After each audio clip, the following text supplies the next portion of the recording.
The chamber was silent, eerily silent.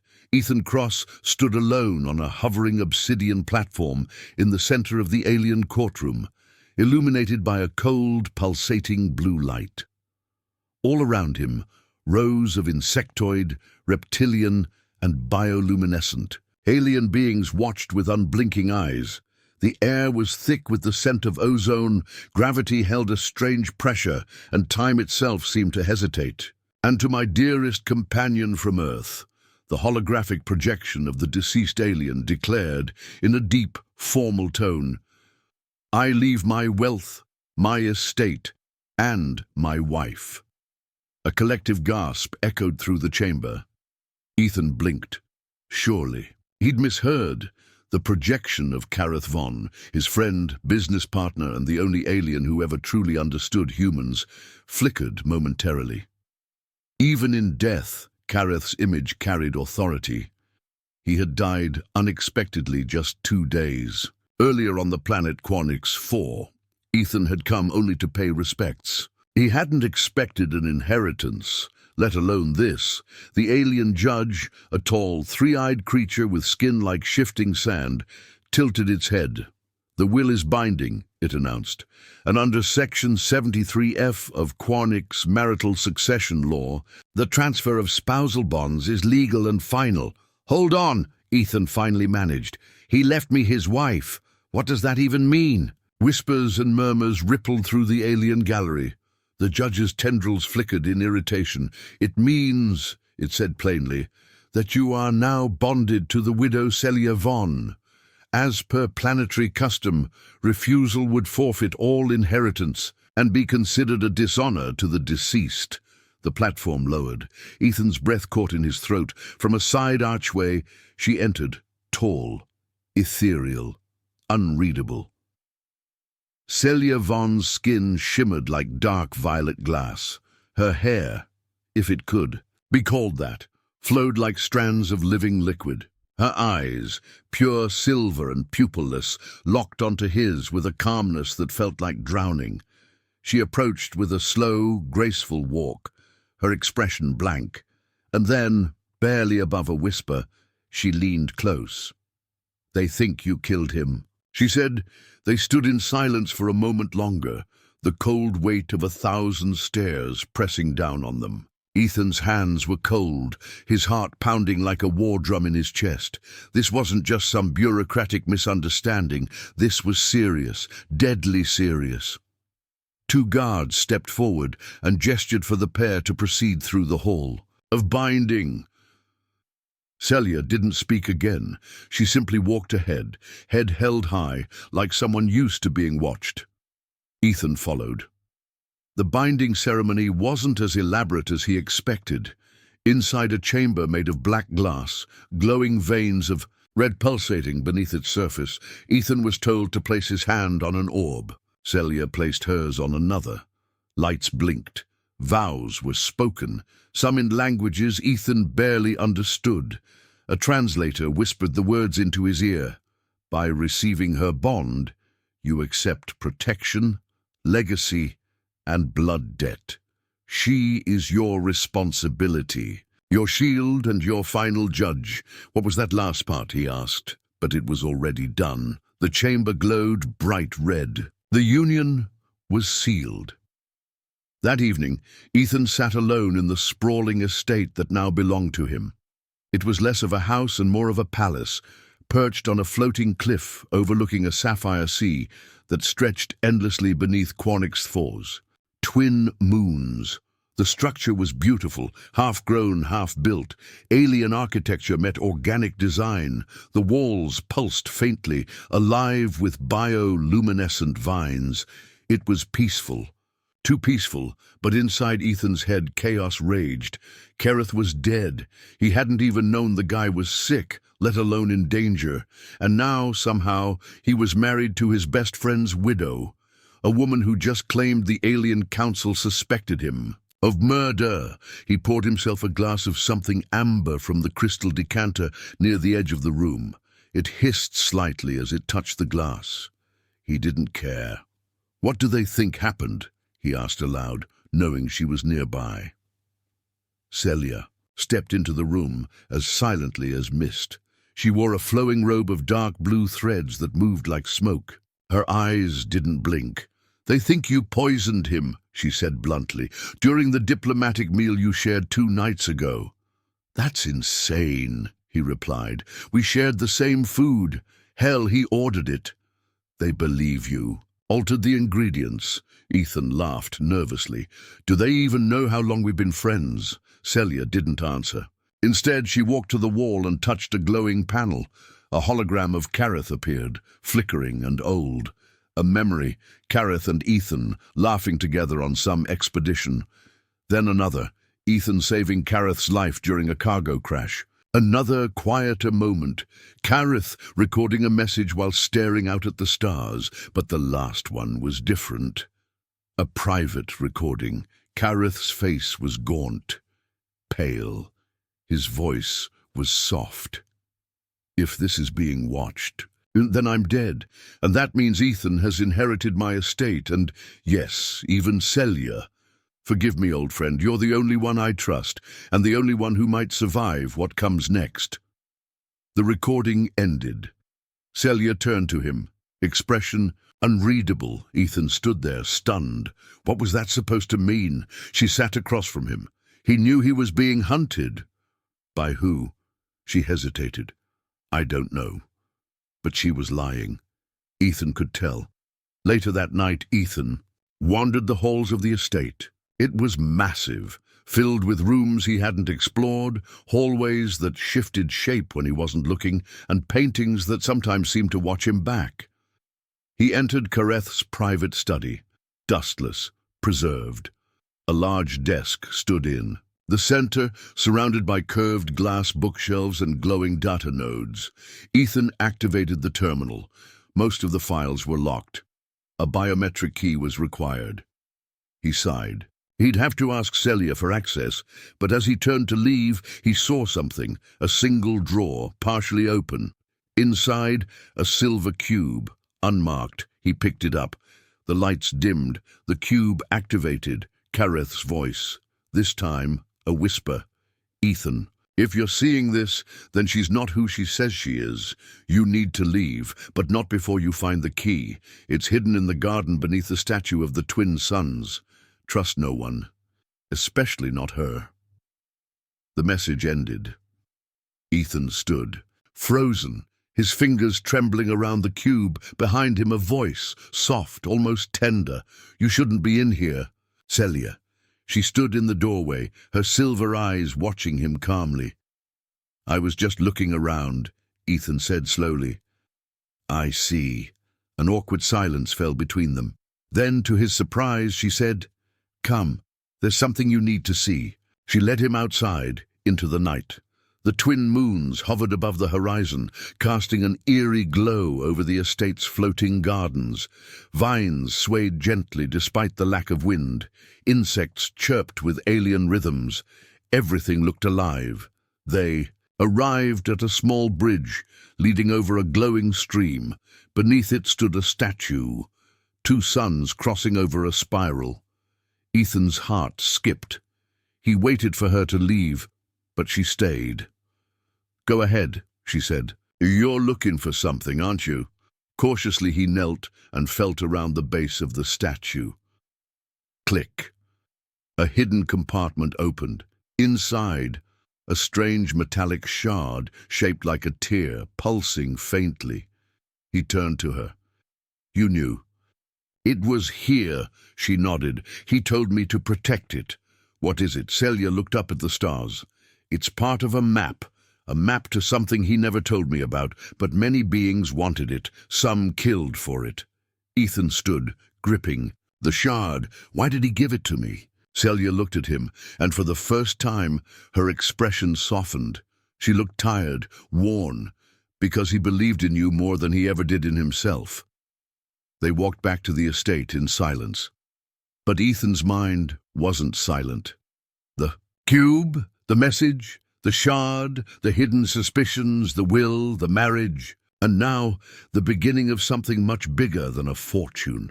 He didn't know who to trust, not even her, and somewhere, deep inside the estate, Something was watching him, recording him, waiting. Cliffhanger. That night, while Ethan slept, a data terminal in Kareth's old study quietly activated. A shadowy figure flickered onto the screen. Its voice, distorted, spoke only 3 words. He has it. The next morning, Ethan Cross awoke with the strangest feeling that he wasn't alone. The room was quiet, lit softly by Quanix 4's twin suns, bleeding orange and lavender light through the crystalline windows. The sheets beneath him shimmered with alien fabric, cool and smooth, and the air had a subtle electric tingle, as if it remembered the night before. His mind reeled back to the events of yesterday, Kareth's will, the bizarre marriage, the mysterious shard hidden beneath the statue, and most of all the secret warning, trust no one, especially not her. And yet, she'd helped him find it. Celia. Ethan sat up slowly and rubbed his face, unsure whether he was entangled in grief, deception, or both. Across the room, a tall silver wardrobe opened silently, revealing fresh garments. Something in the walls had scanned his size. He dressed, cautious but composed. Today he had questions, and he needed real answers. The estate's corridors twisted again, as if subtly reconfiguring. Ethan could swear the layout had changed overnight. Kareth had once mentioned the structure was partially sentient, tuned to the emotional state of its owner. Apparently, it was confused now. He found Celia in the garden by the reflecting pool. She stood barefoot at the edge of the water, her arms folded behind her back. Her reflection shimmered but didn't ripple. The pool seemed to resist disturbing her image. "Morning," Ethan said, keeping his tone neutral. She turned. "You slept longer than expected. You were watching?" "I was listening." "To what?" Celia turned back to the water. "Your dreams were loud." Ethan suppressed a shiver. "Do you always listen to your husband's dreams?" "You're not my husband," she said plainly. "You're Kareth's replacement." Ethan stepped beside her. "Then let's talk about Kareth. Why did he leave me all this? And why did he tell me not to trust you?" There was a pause. "I think," she said slowly, "he feared his own choices. He had enemies, powerful ones, and secrets he never shared, not even with me. So you don't know what the shard does?" She smiled faintly. "I know what others think it does. They believe it unlocks a vault tied to a forgotten alliance between 3 ancient species. A weapon, or a truth too dangerous to reveal. Truth or weapon, classic alien choice." Celia turned to face him. "Either way, there are those who will come for it now, which means you are no longer safe here." Later that day, a delegation ship arrived. Ethan watched from a high balcony as the golden vessel touched down on the courtyard platform. Sleek, governmental, cold. 3 figures exited. 2 wore dark purple uniforms of the Quanix High Council. The third was different, taller, heavier, cloaked in silvery armor with a helm shaped like a viper's skull. "Council agents," Celia said beside him. "And a watcher." "A what?" "A silent enforcer. Not alive, not dead. Made for one purpose only, judgment." Ethan's throat went dry. The trio entered the estate without knocking. In the main hall, Ethan stood tall as the council representatives approached. The lead delegate, a short, crystalline being named Velrix, spoke first. "Ethan Cross of Earth, you are hereby summoned to provide clarity regarding the death of Kareth Vaughn. New evidence has surfaced, and we require your cooperation." "What evidence?" Velrix tilted its translucent head. "A contaminated vial was found in the diplomatic archives, traces of microtoxins used in interspecies poisonings." Ethan didn't flinch. "And you think I brought that?"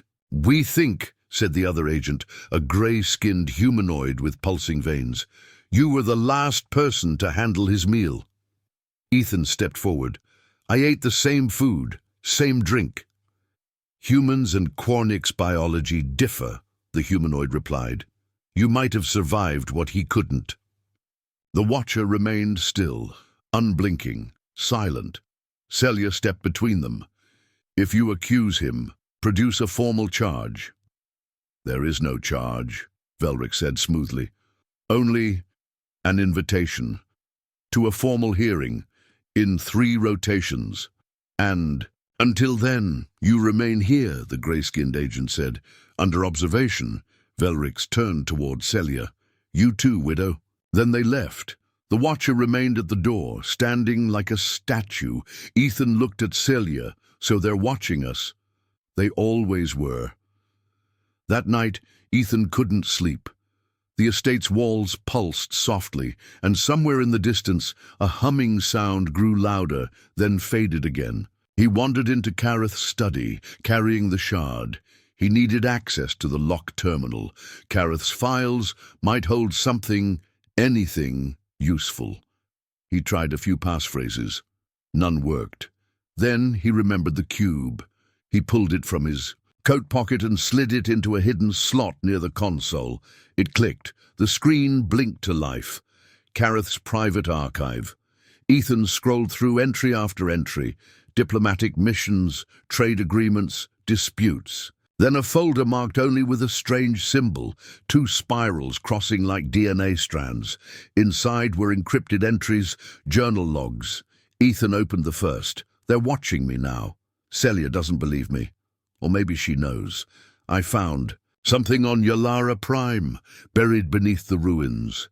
It wasn't supposed to exist, but it was alive. A fragment. It bonded with me, I've hidden it, but others want it. The Council pretends they don't. But the Watchers have been circling." He clicked another. "I love her, but I can't trust her, not anymore. She met with a Council agent. Behind my back. She says it was for my protection. But if that's true, why lie?" Ethan sat back. Kareth had loved her, but doubted her loyalty. And something about that made the inheritance feel heavier now. He looked down at the shard. What had Kareth bonded with, and where was the rest of it? The next day, Celia was gone. Ethan searched every hallway, every room. Nothing. He finally found a trail, subtle distortions in the air near the teleportation platform. She'd left through the estate's hidden gate system. He was about to follow when the Watcher stepped into his path. Ethan froze. It stared at him with lifeless eyes. Then, unexpectedly, it spoke. "State your intent." Its voice sounded like wind scraping against metal. "I'm looking for Celia," Ethan said cautiously. "She's missing." The Watcher tilted its head. "Correction, she has not left." "What?" It pointed upward. "She is below." There was a sublevel? Ethan had never seen an entrance. The Watcher didn't stop him as he searched, finally locating a panel behind Kareth's old bookshelf. He pressed it. A spiral staircase extended downward into darkness. He descended. The air grew cooler, damper. The walls changed, less refined, more natural, grown, not built, almost ancient. He found her standing in front of a strange doorway. It was covered in pulsing roots and alien carvings. She held a light in one hand and a weapon in the other. "Celia?" She didn't turn. "I didn't want you to follow me. I had to. What is this place?" She sighed. "This is the reason Kareth died," she explained slowly. Beneath the estate, long before it was built, was a remnant of the Triune Covenant, an ancient alliance of 3 lost species who had once ruled a corner of the galaxy. The doorway led to their last vault. The shard Ethan had found was one of the keys. The others were lost, scattered across alien worlds. Kareth had discovered this by accident, and once he did, everything changed. He became paranoid, secretive. He believed the Council had buried the truth long ago and would kill to keep it hidden. "And now," she said, "they think you have the rest. But I don't. They don't believe that." Ethan looked at the door. "What's inside?" "I don't know," Celia said honestly. "Even Kareth never opened it, but it scared him." Ethan stepped closer. The shard in his hand glowed. "Brighter near the door. It's reacting." Celia looked at him with alarm. "Then we need to hide it again." But before they could act, the ground shook violently. The walls pulsed, and above them the sound of an explosion. They rushed upstairs, breath ragged, as smoke curled through the corridors. The main entrance was gone, blown inward. The Council. Ship was burning, and the Watcher, it was destroyed. Its armor lay split in two. Sparks hissed from its head. In the middle of the wreckage stood a lone figure, wrapped in black robes, face obscured, eyes glowing gold. It turned to Ethan and smiled. "We've been looking for you." Cliffhanger. Before Ethan could react, the figure lifted a hand, and the shard in Ethan's pocket yanked itself free, flying into the air and floating between them. The stranger whispered, "One key down, 2 to go," and then vanished into thin air. Smoke coiled like a living thing around Ethan's boots as he stepped over the shattered doorway, heart thundering in his chest. The Watcher lay broken, its armor splayed like the cracked shell of some mechanical insect. Sparks popped from the ruin. Celia knelt beside it, her fingers trembling as she examined the scorched remains. "They killed a Watcher," she whispered, her voice trembling with disbelief. "That's not possible." Ethan wasn't so sure. What was that thing that attacked? "I don't know, but it wasn't from the Council." The shard floated back down from the air, now dull and lifeless, as if stunned by what had happened. Ethan caught it gently and turned to Celia. He said, "1 key down, 2 to go. So there are more, just like Kareth warned." Celia stood slowly. "Then it's begun." "What's begun?" She looked up at him, her eyes no longer unreadable. They were afraid. The race to unlock the Triune Vault. Back inside the scorched hall, Ethan and Celia assessed the damage. The estate's shielding systems had failed during the attack.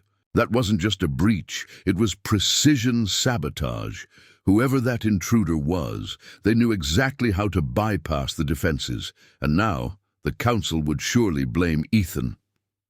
"What are they going to do when they find out?" he asked. "Send more," Celia said darkly. "Not to question you, to erase you." "Fantastic. And we have less than 2 rotations to disappear. Disappear. This estate, Kareth's legacy, my inheritance. None of that matters now," she snapped. "It's not about inheritance, it's about survival. If we stay, we die." Ethan sighed. "Then we go to the vault." Down in the hidden chamber beneath the estate, Ethan approached the Triune door again. He held the shard forward. It glowed, thrumming gently like a heartbeat. He stepped closer. The symbols on the wall around, the door began to shift. They reformed into patterns he couldn't read, but somehow understood. The door accepted the shard. Light bloomed from a central seam, and slowly the ancient vault opened. Inside was not a room, but a map, a living, floating map of the galaxy. Made of projected starlight and moving fragments, dozens of stars shimmered, some blinking, some connected by ancient threads of light, but 3 locations pulsed brighter than the rest. Celia gasped behind him. "These are the remaining keys." Ethan. "Appointed to the brightest one. That's Earth. No, near Earth, the moons of the Relic system. The Triune had contact there, long before humans even discovered fire." Ethan turned to her. "Then that's where we go." They left that night. The ship Kareth had hidden in the lower docks was unlike anything Ethan had flown before. It responded to thought, reconfigured its layout to accommodate human physiology, and cloaked itself from long-range scans. "It was designed for covert diplomatic operations," Celia explained. "No one will detect us unless we let them." "Great," Ethan said. "Then let's find the second key before anyone else does." They left Quarnix 4 behind, the estate shrinking into the void. Behind them, the Council's fleet began to mobilize. They were not far behind. 4 days later, in orbit over the Relic moons, the Relic system was stunning. 3 moons orbited a small dying star, each one covered in sharp, jagged terrain and deep black oceans. According to Kareth's files, the second moon, Relic B, held an ancient triune temple buried beneath crystal cliffs. They landed near the base of a plateau that shimmered with iridescent rock. Ethan and Celia geared up, breath masks, magnetic boots, light weapons. "You think this second key is buried there?" Ethan asked. Celia nodded. "If the Triune Vault's map is accurate, yes. But we're not alone." She pointed toward a flicker in the distant clouds, a ship, cloaked, moving low. "Who is it?" Ethan asked. "I don't know, but they're searching too." They moved quickly, descending into the cliffs. The temple was not what Ethan expected. It wasn't massive. It wasn't golden. It was hidden, grown into the rock like coral, with alien bones and vines snaking through its structure. It felt like a tomb or a warning. As they entered, the temperature dropped. A humming sound grew louder. "Do you hear that?" Ethan whispered. "Yes," Celia said. "The temple is alive." They reached the heart of the structure. A chamber, shaped like a sphere, with strange geometric patterns floating in the air. At the center, a pedestal, and on it, a second shard, black with silver veins, pulsing like a heartbeat. Ethan stepped forward, but Celia stopped him. "Wait." She knelt, scanning the ground. "There are pressure sensors, booby-trapped, worse, alert traps. If we take it without disabling them..." The chamber shook violently. Too late, they'd been followed. From the entrance, blaster fire erupted. Figures in black cloaks surged in, at least 6 of them, wearing the same insignia as the attacker. From the estate, the leader stepped forward, face hidden behind a golden mask. "The second key," the masked one said. "Hand it over." Ethan raised his weapon. "Not happening." The intruders opened fire. Chaos exploded. Ethan dove behind a crystal pillar. Celia launched a shield burst, scattering the attackers. One of them hit the wall and fell limp. Another screamed as a pulse grenade bounced beneath his feet. But the masked leader moved fast, too fast.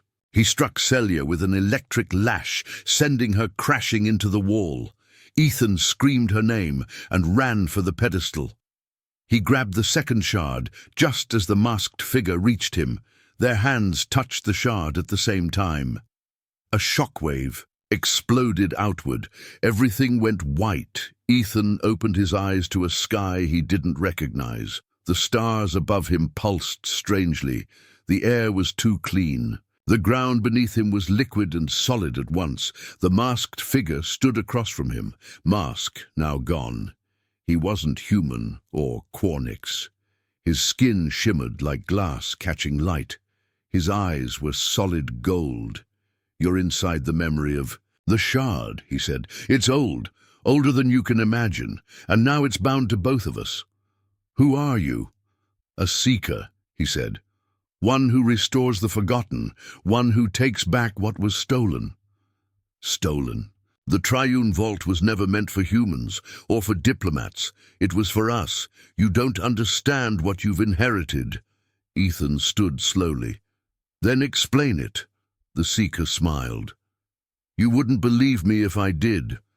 Suddenly, the sky cracked like glass and Ethan fell through, back in the real world. He gasped, clutching the shard. The seeker was gone. Celia stood above him, bleeding, but alive. "What happened?" she asked, pulling him up. "I saw him. Inside the shard. He's one of them, the original builders. He bound himself to the key," she said. "That's dangerous. Now he'll be able to sense the next one, wherever it is." "Then we move fast. Do you know where it is?" Ethan nodded. "Yes." He looked at the map, burned into his memory. "The last shard is on a drifting planet. No name, no records. Kareth called it Echo's End." Celia went still. "What?" Ethan asked. She turned to him, her voice quiet. "That's where he found me." Cliffhanger. Ethan blinked. "What do you mean?" Celia's eyes shimmered with something between sadness and fear.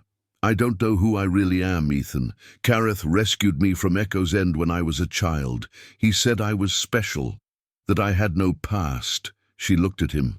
"But what if I'm not just a widow?" She reached into her own jacket and pulled out something glowing, a fragment, a third shard, already in her possession. I think I am the final key. Celia's hand trembled slightly as she held the third shard toward the light. It glowed, not dimly like a dormant artifact, but bright, alive. The kind of light that responded to something deeper, not to proximity, not to pressure, but to presence. She wasn't carrying the third shard. She was the third shard. Ethan stared at her, his heart pounding. What do you mean? You had it all along? Celia lowered her eyes. I didn't know, not really. I've carried this fragment my whole life. I thought it was a charm, a relic, something Kareth gave me to remember him by. Ethan took a cautious step toward her. But it's not, she shook her head. No, it's a part of something much older. Suddenly, the second shard pulsed in Ethan's pocket. The first one, hidden in the vault's chamber, had done the same when they first discovered it. Now all three responded as if recognizing one another. They're resonating, Celia whispered. Ethan looked out toward the stars through the window of the ship. Then we don't have much time. The Seeker wouldn't wait. He had felt the second shard bind to Ethan, and now he'd sensed the third act of it. Whether out of vengeance, justice, or obsession, Ethan didn't know, but he was coming. They couldn't run. Not anymore. They had to go to Echo's End. Echo's End wasn't listed on any stellar maps. It drifted in the galactic dark between major systems, unanchored to any sun. A rogue world. A myth, according to most databases. But Celia knew exactly where to go, because something inside her remembered. As they traveled through the dark stretch of unlit space, Ethan noticed the change in her. Celia, once composed and guarded, had grown quieter, not cold, just inward, like something old was awakening inside her. I feel it, she said as the ship broke through the final distortion. Like I've been asleep my whole life, and only now I'm dreaming. Echo's End appeared as a pale blue sphere cloaked in constant twilight. No sun, no seasons, just dim light that never changed. The surface was covered in glass-like rock, frozen clouds, and towering monoliths that jutted from the earth like ancient fangs. Ethan and Celia landed the ship in a crater shaped like a spiral, right at the base of one of the monoliths. The moment they stepped out, the shard in Celia's hand vibrated so strongly it hummed through the air. Ethan adjusted his gear, breath misting from the cold. This place is dead. No, Celia said softly. It's dreaming. They followed the pull of the shard, deeper into the spiral canyon. About a mile in, they discovered a structure, part temple, part machine, buried under ice and time. Celia reached out, touched the stone, and the door melted open like it had been waiting for her. Inside was not darkness, but light. A soft, blue glow came from etched veins in the walls. Symbols. Triune. Yes. But more than that. Ethan didn't recognize the patterns. They weren't just writing, they were memories. Celia walked slowly, hand brushing over the symbols. I've been here before, she said, when I was a child. I remember the walls. They sang to me. You think this is where Kareth found you? She nodded. But he never told me. Why? Ethan turned toward the center of the chamber. In the middle stood a pedestal.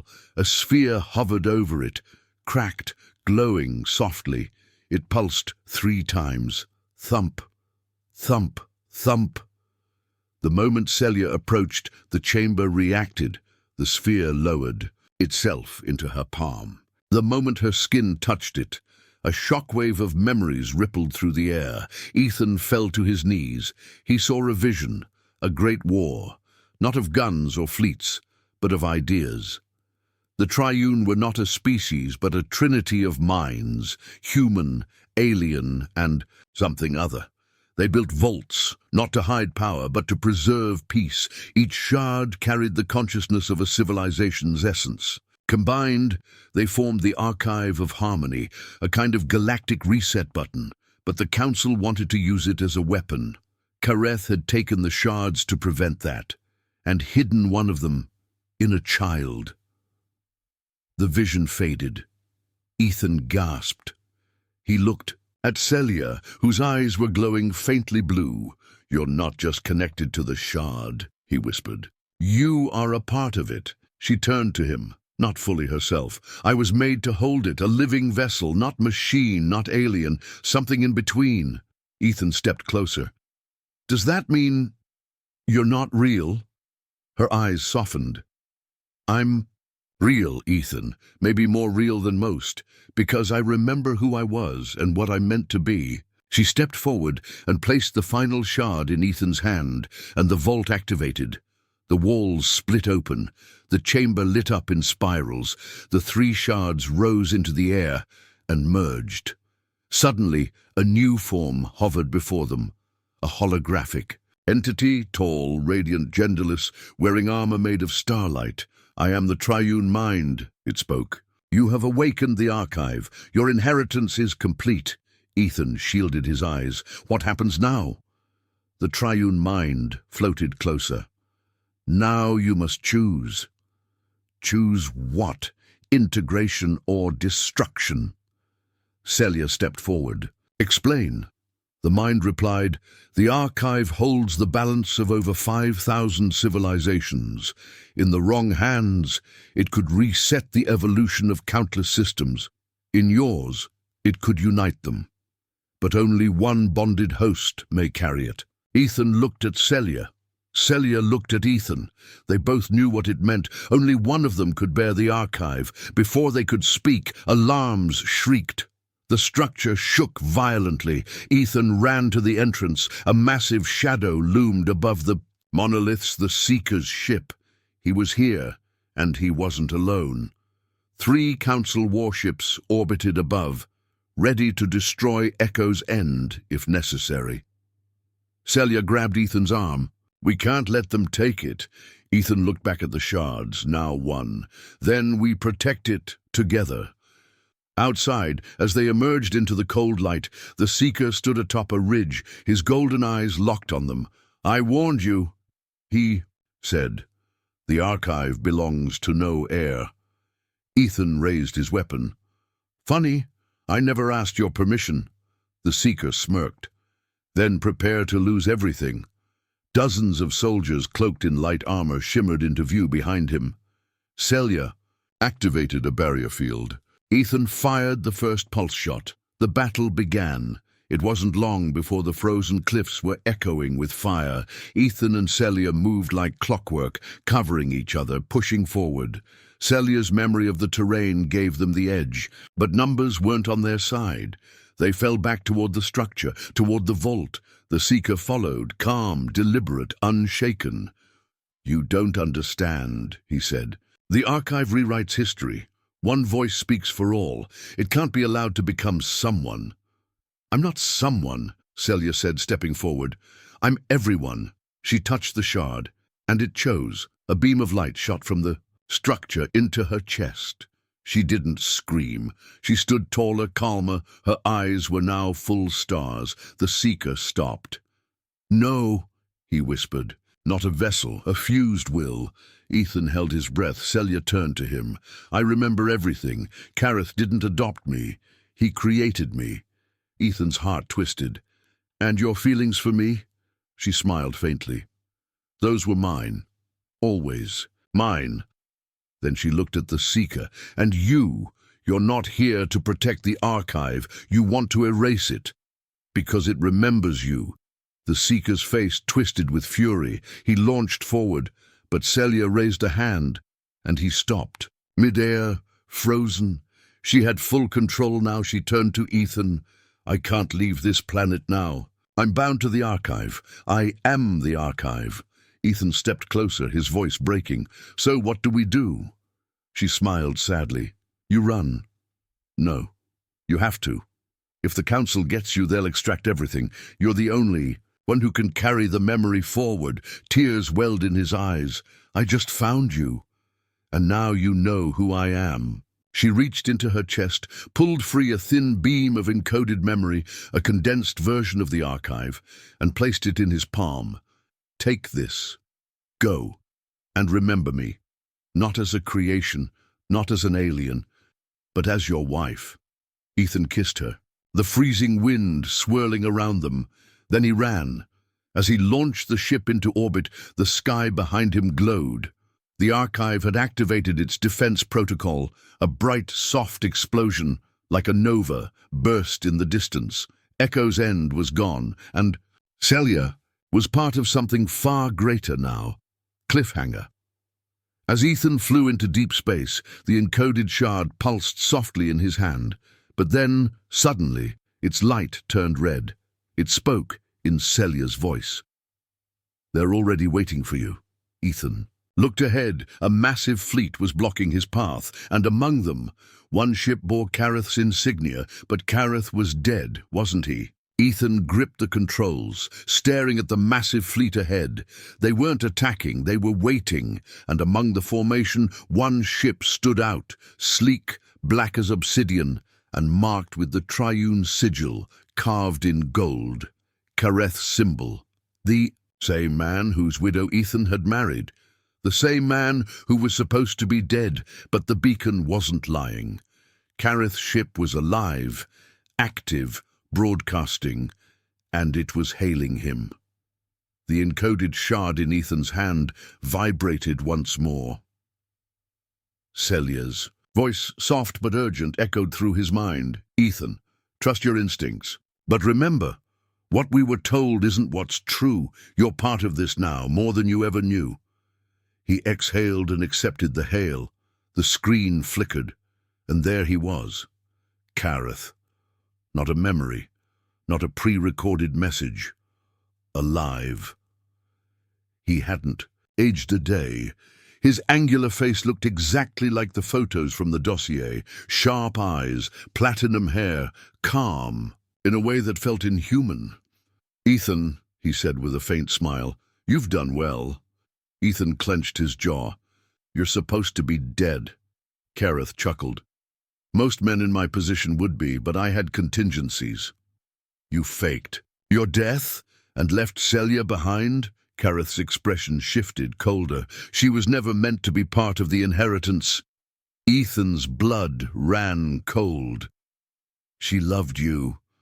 She was a vessel, a beautifully crafted one, yes, but a construct. She's alive, she chose, she died protecting the archive." Kareth looked away for a moment. "That's unfortunate. I had hoped to reclaim her." Ethan's grip tightened on the controls. "What do you want from me?" Kareth's eyes glowed faintly blue. "The core you carry. It's only a piece of what the archive is. But with it, and with you, I can unlock the rest." Ethan laughed bitterly. "You want to own the archive. You'd erase her to do it, wouldn't you?" Kareth didn't respond. He didn't need to. The silence was confirmation. Then the screen went dark. The obsidian ship moved, not to attack, but to escort. A docking corridor extended, connecting to Ethan's craft. His console blinked, requested secure docking sequence. Status awaiting entry. Ethan stared at the airlock, breath shallow. He knew he couldn't trust Kareth, but he also knew something vital. Truth, answers, maybe even a way to save what remained of Celia was aboard that ship. He slid the shard into a containment case and secured it inside his jacket. Then he stepped into the airlock. The corridor was eerily silent, sterile, perfectly lit, too perfect. Ethan walked slowly, hand on his holstered sidearm, alert. As the inner hatch opened, a faint mist drifted across the threshold. Beyond it was a long hallway lined with glowing glass panels, each displaying ancient images, planets forming, civilizations rising and falling, moments of conflict and peace. And at the end, standing, in front of a tall, crystalline throne, was Kareth, still smiling. "Come, I've waited a long time." Ethan stepped forward. "Why fake your death? Why leave everything behind?" Kareth studied him. Because the Council would never let the archive stay hidden. I had to disappear. They needed to think I was gone so I could finish what I started. What? You started? Ethan frowned. You mean building the archive? No, Kareth said. Becoming it. That word, becoming, echoed in Ethan's head like a dull bell. What do you mean? Kareth stepped forward. The archive is not just a database, it's a pathway, a bridge, between what we are and what we could become. Ethan narrowed his eyes. You want to ascend? Kareth nodded. Not just for myself, for all of us. Humanity has always adapted. This is just the next evolution. Ethan shook his head. That's not what the archive was meant for. Celia, she said it was for balance, to preserve peace. Peace is a dream, Kareth said. Evolution is inevitable. With the archive, we don't preserve civilization, we perfect it. But you'd erase her to do it. Kareth looked at him with something like pity. She's not a person, Ethan. She was made. Her thoughts, her feelings, they were programming. She fulfilled her function. Ethan's anger surged. No, she made choices. She loved, she sacrificed. That's more human than anything I've seen from you. For a moment, Kareth said nothing. Then he gestured to the side of the chamber. The wall shimmered, and a figure stepped forward from behind it. Ethan's breath caught. It was Celia, but not quite. Her face, her voice, her movements, they were Celia's, but her eyes were dull, unfocused, her movements too precise. Ethan's voice cracked. What is this? Kareth stepped beside the figure. I built backups, echoes. She's not her, of course, just a shell, but it proves the concept. Ethan stepped toward the replica. The closer he got, the more wrong it felt, like watching someone you love wear a stranger's smile. Turn it off, Ethan said coldly. Kareth raised an eyebrow. Why? She doesn't feel pain. She's not. Her. Kareth's expression hardened. You're not thinking clearly. No, Ethan said. I'm finally thinking like a human. He drew his weapon. But before he could fire, everything went black. Ethan woke strapped to a vertical platform, cold metal biting into his back. His head pounded. Kareth stood in front of him, flanked by two guards in black armor. You disappoint. Me, Kareth said. You're a monster, Ethan spat. I'm a visionary, and whether you like it or not, you're part of that vision. You were always meant to inherit the archive. You were chosen. By who? Kareth stepped closer. By me. The room dimmed. A new voice echoed, a synthetic one. Vital signs stable. Integration process initiating. Ethan felt a sharp heat in his chest. The shard. It was being activated. Kareth was trying to extract it, to merge it with the replica of Celia, to control the archive. No, don't. Ethan struggled against the restraints. The room blurred. Pain exploded behind his eyes, and then, suddenly, the lights flickered, an alarm blared, sparks rained from the ceiling. The AI voice screamed, "Security breach! Internal system override!" Ethan gasped as the restraints disengaged. The chamber shook. Kareth shouted, "What is this?" Then, from the hallway, Celia, the real one, alive, burned, wounded, glowing. She was half-merged with the archive now. Not, just alive, enhanced. She didn't speak. She just looked at Kareth and he froze. You died, he whispered. I evolved, she said. She turned to Ethan and reached for him. Come with me. They ran, together, through fire and smoke as the ship tore itself apart from the inside. The archive, now fully awakened, was rejecting Kareth's control. They made it to the shuttle bay just as emergency protocols kicked in. They launched into space. The obsidian ship exploding behind them in a swirl of silent fire. Ethan slumped back, exhausted.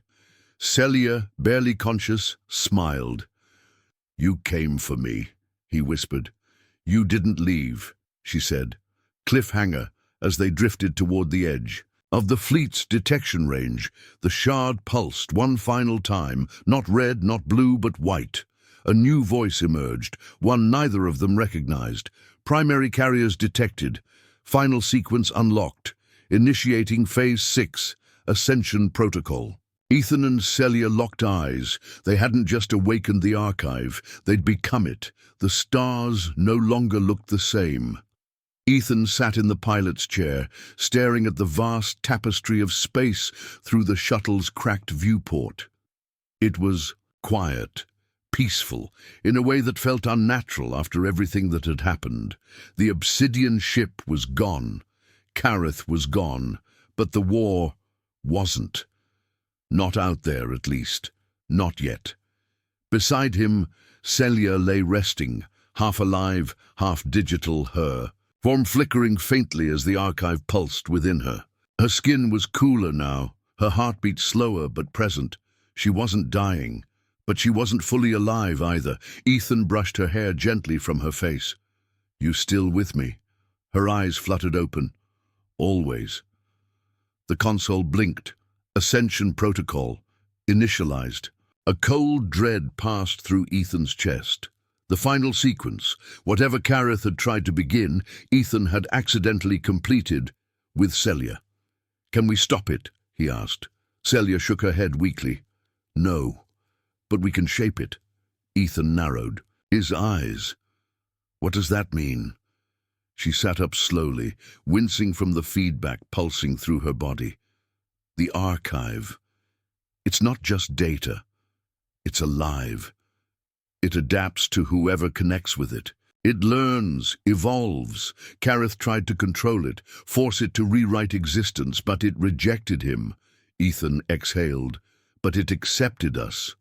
It saw our bond. It saw our choices." She looked into his eyes. "It saw humanity." The screen shifted.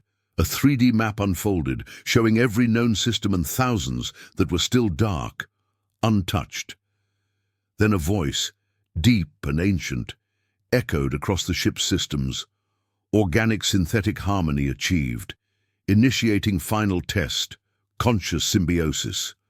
Ethan frowned. "Final test?" Celia nodded. "It's giving us a choice. To do what? To become more." Suddenly they were no longer in the shuttle. They were standing in a field of white light. A projection. No! A memory. Not their memory. The archives. They watched alien civilizations rise and fall, some beautiful, some horrifying. Species that transcended flesh, others that collapsed under their own ambition. And among them, humans. So new, so fragile, but stubborn, brilliant. The voice spoke again.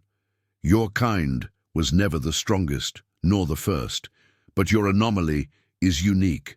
You choose connection. You value memory, sacrifice, love." Ethan turned to Celia, stunned.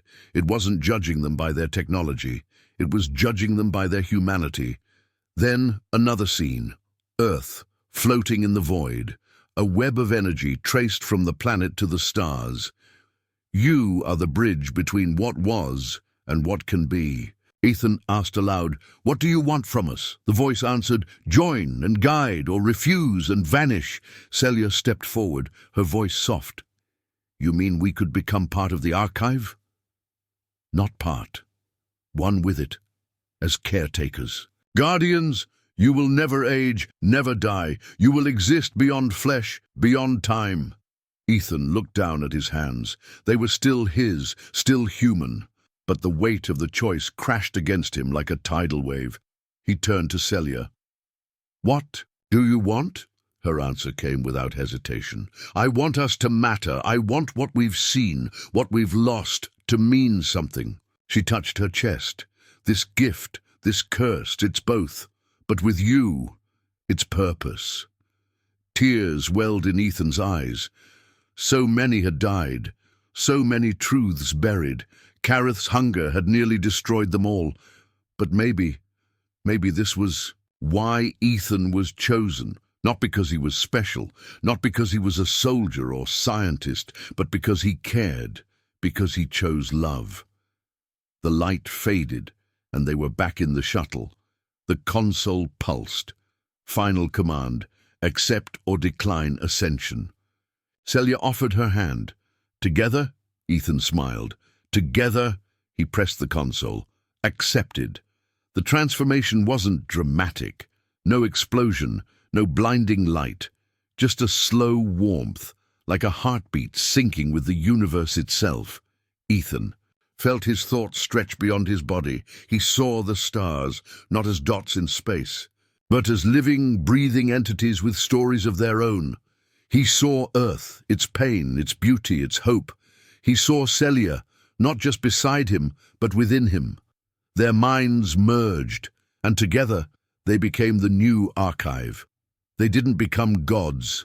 They became memory, a living library of what humanity had been and what it could be.